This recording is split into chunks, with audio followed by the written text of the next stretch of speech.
다육이 부탁기 채널에 오신 것을 환영합니다. 오늘 벌써 월요일입니다. 제가 제일 먼저 와가지고 이제 습도 체크를 하게 되네요. 자, 10.1도에 25%. 저온 다습 할 때 발생하는 잿빛 곰팡이 병 때문에 그렇습니다. 보통 베란다에서는 잿빛 곰팡이 병을 그러니까 습도가, 왜냐면 물을 그렇게 자주 주지 않고 거실에 문을 열어서 계속 이제 왔다 갔다 하기 때문에 베란다에서는 많이 생기지 않을 수 있어요. 근데 제가 그 곰팡이병을 알았던 특정 이제 화분의 구조가 있었는데, 시간이 조금 지나서 제가 이제 이렇게 키핑장에서 지켜보니까 화분의 구조라든가 혹은 그 다육이 어떤 그런 그 수형 있잖아요. 그런 수형에 따라서 그 상면이 많이 오픈되어 있는데도, 그러니까 공간이 있는데도 잿빛 곰팡이병이 생기는 그런 다육이들이 생겼어요. 공통점으로 어떤 다육이였냐면 군생이었어요. 군생. 그래서 잿빛 곰팡이병이 지금 발병을 해갖고 이번 주만 해도 벌써 제가 포트가 3개, 4개 정도 발견을 했습니다. 이 정도면 여름에 거의 무름병하고 저는 같은 수준으로 지금 발견을 하는 거예요. 무름병 같은 경우에는 워낙에 빠르게 진행되기 때문에 잘 이렇게 살려내지 못하지만 잿빛 곰팡이병은 그 특정 이제 곰팡이병이 생긴 곳에서만 이렇게 물음이 진행이 되고 더 이상 막 이렇게 막 빠르게 막 번지는 그런 타입은 아니어서 그 녀석들은 발견을 하면 다육들 살릴 가능성이 높죠. 잿빛 곰팡이병이 뭔데요? 제가 엘샤, 그러니까 레드 완타지 군생 영상에 나갔는데 나중에 먼노 군생이 또 그래요.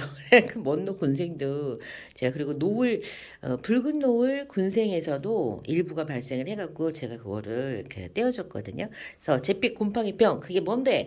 알고 계셔요. 알고는 계셔야 나중에 이게 그런 거구나. 자, 요렇게 제가 지금 그 정보를 찾았어요. 요거는 보세요. 선인장 다육식물이라고 하는 선인장 다육식물 연구소에서 다육이한테 발생하는 잿빛 곰팡이 병을 이렇게 그 연구를 해서 이렇게 진단을 하고 예방하는 방법을 알려줬는데, 보통은 그 재배 농가를 기준으로 한 거니까 그래도 여러분 한번 참고 한번 해보세요. 온실재배시 흔히 발생하는데 주로 잎과 줄기에 침입해서 피해를 주고 잎줄기에 암자색의 부정형으로 부패되고 움푹 패이거나 잘록해지며 병이 심해지면 잎줄기가 시들어 고사한다.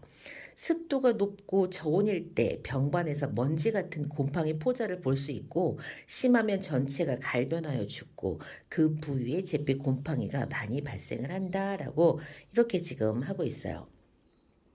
그러니까 어떤 환경에서 이제 발생을 하냐, 발생 그 환경은 이 병원균은 사상균이래요. 기주식물이 많은 다범성으로 주변 병든 식물부터 쉽게 전염될 수 있어요.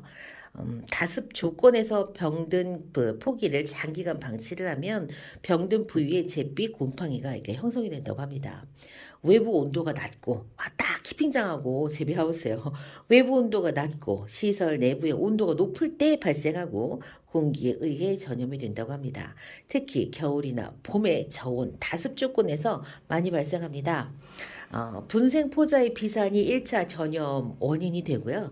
병원균의 발육 저고는 20에서 23도씨이고 실내가 다습할 경우 식물 등을 밀식할 경우, 그러니까 따닥따닥 붙어갖고 통풍이 불량되니까 그렇죠. 밀식할 경우에 심하게 이렇게 발생한다고 해요. 때로는 약에 의해서 조직이 약해져갖고, 그러니까 약을 해줬는데 그 약 때문에 얘네들 조직이 약해져서 이제 글쎄 이때 또 발생할 수도 있으니까 약제의 오남용을 삼가해야 한다고 합니다. 방제를 하려면 하면 어떻게 해야 되냐? 이제 원인이 나왔으니까 방제 방법도 여러분들도 힌트를 잡으셨겠지만은, 자, 실내 습도가 높아지지 않도록 하우스 내 환기 관리가 잘 돼야 됩니다. 식물체에 상처가 나지 않도록 하고 식물체 사이에 공간을 확보해서 공기의 흐름을 원활하게 해줘야 됩니다. 야간에 가온을 해가지고 밤에도 난방을 하세요. 그래서 습도를 낮춰줘야 됩니다. 자, 일단 따뜻하면 습도는 낮아져요, 여러분. 병든 식물체는 일찍 제거를 해갖고 그러니까 전염원을 없애야 됩니다. 포자들이 제가 한번 탁 이게 들어갖고 이게 어떻게 딱 만지니까 포자들이 후루룩 날아가더라고요.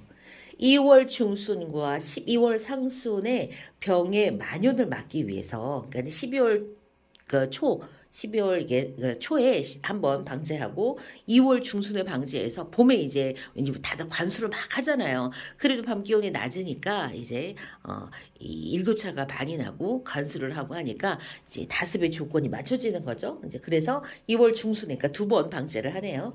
2월 중순과 12월 상순에 병의 만연을 막기 위해 예방 차원에서 약제를 미리 살포하는 것이 좋고요. 적용 약제는 발병 초부터 7일 간격 3회 이내로 입 전체가 흠뻑 젖도록 살포를 합니다. 병이 진전된 후에는 약제 살포 효과가 없습니다. 예방 위주의 방제에 힘써야 합니다. 이렇게 이제 하고 여기 보면은 적용 약제 미등록 추후 농약 등록 시험의 예정이다라고 되어 있습니다. 요 그 정보는 농사로가 제공하는 정보를 제가 지금 참고를 했고요. 여러분도 선인장 다육식물 연구회에서 농사로가 그러니까 선인장 다육식물 연구소가 제공하는 그 사이트에 찾아가셔서 자료실에 가셔서 여기 이제 그 결과 보고서를 이렇게 이제 그 찾아보시면 됩니다. 그리고 선인장 다육식물 잿빛 곰팡이 병을 찾으면 요 그 책자를 다운로드 받으실 수도 있습니다. 그러니까, 아니, 그럼 다육이한테 무슨 약을 하는데, 일단은 여러분들이 이제 농약 판매하는 곳에 가서 원예 식물, 다육식물에다가 하는 잿빛 곰팡이 병은 어떤 것들을 해주냐. 보통 뭐 살균제 갖고 이걸 잡는다. 이렇게 이제 표현을 하기는 하지만, 적용 약제가 딱 맞아야지만 이 다육이나 선인장한테 약해가 없습니다. 지금 선인장 다육식물 연구소에서는 딱 다육식물과 선인장한테 맞는 어떤 질병의 그 농약들을 지금 시험을 하고 있어서 줄기썩은병, 무름병, 그 다음에 깍지, 뭐 요런 그 질병의 그 병충해 질병에 대해서는 이미 맞는 적용 약제를 어느 정도 이렇게 이제 찾아냈습니다. 그런데 이제 그게 이제 특정 회사의 이름으로 나와서 안내를 하는 것도 있지만 특정 약품의 성분 위주로 이제 이렇게 기록을 해놨기 때문에 그 성분이 주된 그 원인 작용으로 하는 그 농약제들을 다시 또 검색을 해야 되거든요. 그래서 제가 그것들을 조금 찾아가지고 제가 지금 정리를 조금 해놨습니다. 방금 보여드린 그 정보 선인장 다육식물 연구회에서 발표했는데 2015년인가에 이미 발표를 했습니다. 근데 제가 저런 정보가 있는 줄도 몰라가지고 저거를 써먹을 줄도 모르고 벌써 몇 년이 흘렀어요. 지금이 23년이니까 25년, 8년이나 지났는데도 이런 정보에 접근을 못하니까 계속 반복해서 약해를 입고 언제 방제해야 되는지 몰라서 우왕좌왕하고 이렇게 하는 거예요. 아무리 고급 정보가 있으면 뭐합니까? 정보가 유통이 되고 소비가 되고 사람들이 그로 인해서 어떤 그 정보를 사용을 해야 되는데 지금 그러지 못하고 있는 게 사실인 것 같아요. 그래서 저는 선인장 다육식물 연구소가 연구하는 어떤 그런 과제들이나 이런 것들이 다 농가를 위한 것들이 대부분이 거의 90% 이상이 다 농가를 위한 것들인데 이제 저는 이제 그걸 보면서 우리 소비자들 많이 애들이 그 좀 적용할 수 있는 게 뭐가 있나 제가 호시탐탐 맨날 들어가서 확인하고 있습니다. 그래서 제가 어떤 결과물이 나왔을 때 여러분께 이렇게 전달할 수 있도록 제가 자주자주 들여가 보려고 합니다. 놀랍지 않으세요? 왜냐면 저도 몰랐으니까요. 제가 그래갖고 2022년 여름에 약해를 엄청나게 입었어요. 그래서 약을 방제하는 지금 어떻게 되어 있냐면 이 선인장 다육식물 연구소가 어떤 약은 어떤 계절에 어떤 월에 해야 됩니다. 라는 그 방제표까지 나와 있어요. 그런데 약해에 대해서 약해에 대해서 또 조사를 한 적이 있었는데 의외로 약해를 입은 적이 별로 없다.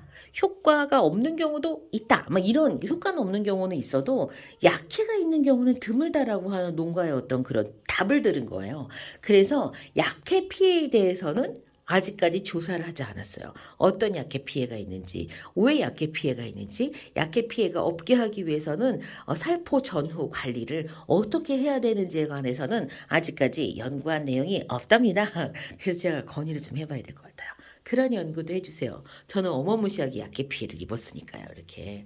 그래서 그런 약해 피해를 없게 하기 위해서 이미 어떤 약제가, 어떤 약이, 어떤 농약이 맞습니다라고 하는 그런 결과물들이 있어요. 이게 그 지금 2020년부터 그 전 세계적으로 어떤 특정 그런 농약을 사용을 했을 때 농약 그 어떤 농약을 사용을 했는지 등록하는 이런 제도가 보니까 약자로는 PLS 제도래요. 그런 제도가 지금 시행이 되고 있어가지고 그래서 선인장 다육식물 연구소가 2020년을 기준으로 해갖고 그런 실험들을 되게 많이 해요. 왜냐면 얘네들을 해외 수출을 해야 되는데 전 세계적으로 요 다육에게는 어떤 농약 잔류 기준이 있거든요. 농약 잔류 기준 이상이면 이게 부적합인 거예요.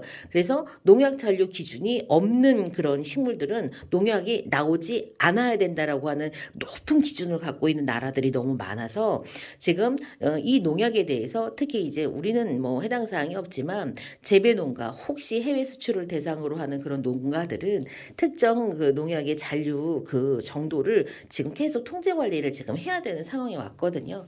그렇다 보니까 오남용을 차라리 막고 적합한 그 농약을 적합한 그 희석 비율로 한 다음에 어떤 특정 시기 농약 잔류가 뭐 거의 뭐 이렇게 이제 남아있지 않은 어떤 특정 시기에 출하를 할 수 있도록 이걸 관리를 하고 농가에다가 정보를 제공하려고 지금 그걸 하는 것 같더라고요. 자, 이번 시간에는 제가 무슨 얘기를 해드렸냐면, 다 여기, 깊이, 여기는 아니, 근데 저는 베란다에서도 경험을 했어요. 이 제피 곰팡이병을. 2021년 겨울에. 그러니까 22년도에 딱 들어와서 22년 초에는 아니었는데 21년 겨울에 제가 잿빛 곰팡이병을 경험을 해가지고 잿빛 곰팡이병을 잘 옮았던 잘 이렇게 경험을 했던 그런 수용 구조 다육들을 제가 유심히 계속 관찰을 하면서 제가 지금 이렇게 케어를 하니까 이게 없는데 잿빛 곰팡이병은 일단은 낮에 온도가 높아지고 밤에 온도가 뚝 떨어져서 일교차가 되게 심할 때 일교차가 되게 심한데 화분 속이 젖어 있어. 습도가 높아. 이럴 때 이제 병들이 생기고 이게 곰팡이병이기 때문에 곰팡이가 어디에 잘 앉냐면 일단 좀 습도가 있는 곳에 잘 앉잖아요. 습도가 있는 건 어떤 애들이 습도가 있냐면 이제 망가진 애들, 아픈 애들이 이제 줄줄 흐르니까 물이 많잖아요. 거기서부터 시작하고 제가 이제 캠핑장에서 딱 보니까 얘네들이 환풍 환기가 잘 안 되면 이 마른 잎에서도 곰팡이가 이렇게 싹 피려고 하더라고요. 그래서 곰팡이 제거에 또 열과 성을 또 다하셔야 됩니다. 사실 마른 잎은 1년 365일 깨끗하게 제거를 해줘야 되는데 다음때는 지금 그러지 못하고 있어요. 그러지 못하고 있는데 어쨌건 마른 잎 도와갖고 좋은 일이 하나도 없습니다. 다만 진짜 이제 찬바람이 막 살랑살랑 불어갖고 밖에서 진짜 추운 그 날씨를 견디고 있을 때는 그 마른 잎이 좀 도움이 될 수는 있겠지만 그 이외에는 하나도 도움이 안 되죠. 그래서 잿빛 곰팡이병이 지금 돌고 있습니다. 여러분들의 베란다에서 다육이 키우시는 분들한테는 뭐 그렇게 썩 그렇게 난 한 번도 못 봤는데 이러시는 분들이 더 많으실 텐데 저는 몇 번 경험했고 그 다육이가 저는 거의 똑같은 다육이었어요. 릴리시나한테 계속 발병을 했었는데 릴리시나 모노 이런 애들한테 발병했는데 화분이 이렇게 있으면 릴리시나 잎이 여기를 다 이렇게 덮었어요. 왜 그러냐면 우리가 베란다에서는 화분을 크게 쓰지 말라고 하니까 릴리시나 그 작은 잎이 작은 고화분 딱 1대1로 싹 들어가 있는 거예요. 그러니까 여기를 화분 전체를 싹 덮으니까 이 위에가 통풍이 안 돼갖고 그래서 곰팡이가 설었던 거예요. 그게 몇 번이나 릴리시나한테 반복이 됐었거든요. 그래서 제가 이런 화분 구조 디자인은 얘네들은 곰팡이병이 생겨서 안 되겠구나. 적어도 잎을 조금 들어주거나 그 사이사이에다 굵은 좀 돌이라든가 넣어줘서 적어도 이 화분 위에 상면이 좀 공기중이 드러나서 통풍이 돼야 되는구나 라고 제가 그때 깨달았습니다. 이번 시간 월요일 다부떼기 캠핑장에서 있었던 잿빛 곰팡이병이 깜짝 놀라가지고 여러분들께도 이렇게 얘기를 해드렸고 그 다음에 잿빛 곰팡이병에 관한 원인이라든가 대처 방법은 이미 2015년도 선인장 다육식물 연구소에서 연구를 해갖고 발표 결과까지 다 했는데 우리만 모르고 있었다는 거 우리가 알아야 되는데 우리만 모르고 있었다는 거 다만 적용 약제에 대해서는 지금 아직까지도 연구를 하고 있다는 거 그래서 일반 약제를 잿빛 곰팡이병에 쓰는 그러니까 다른 그 야채나 과일에 쓰는 화해류에 쓰는 거를 끌어다가 쓰시되 희석률을 반드시 지켜야 되고 또 이런 약해로 인해서 또다시 그런 계피 곰팡이병이 올 수 있는 그런 모순이 또 있을 수 있다는 것까지도 여러분께 안내드립니다. 계피 곰팡이병에 관한 그 연구 보고는 2022년부터 2024년까지 연구 보고할 계획이 지금 있기 때문에 그 이제 계획이 성과물로 나오면 제가 여러분께 또 알려드리도록 하겠습니다. 전 다음 시간 다른 이야기로 다시 찾아뵙겠습니다. 그럼 안녕히 계세요.